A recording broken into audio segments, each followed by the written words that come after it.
बिस्मिल्लाहिर्रहमानिर्रहीम। अस्सलामु अलैकुम वरहमतुल्लाहि वबरकातुहू।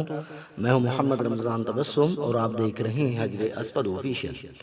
मैं उम्मीद करता हूं कि मेरे देखने वाले तमाम बहन भाई खैरियत से होंगे। दिल चार किस्म के होते हैं। हज़रत हुज़ैफ़ा रज़ियल्लाहु ताला अन्हु ने फरमाया कि दिल चार किस्म के होते हैं।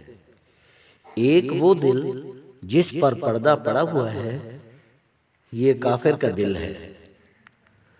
दूसरा मुंह वाला दिल, ये मुनाफिक का दिल है। तीसरा वो साफ सुथरा दिल है जिसमें चिराग रोशन है, ये मोमिन का दिल है।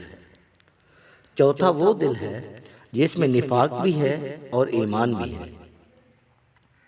ईमान की मिसाल दरख्त जैसी है जो उम्दा पानी से बढ़ता है, और निफाक की मिसाल फोड़े जैसी है जो पीप और खून से बढ़ता है। ईमान और निफाक में से जिसकी सिफात गालिब आ जाएंगी वही गालिब आ जाएगा। उम्मीद करते हैं कि आज की वीडियो आपको पसंद आई होगी। अगर वीडियो पसंद आई है तो लाइक और शेयर ज़रूर कीजिएगा और हमारे लिए दुआ भी कीजिएगा। और हम भी दुआगो हैं कि अल्लाह करीम आप तमाम देखने वालों को अपने हिफ्ज़ व अमान में रखे। आमीन सुम्मा आमीन।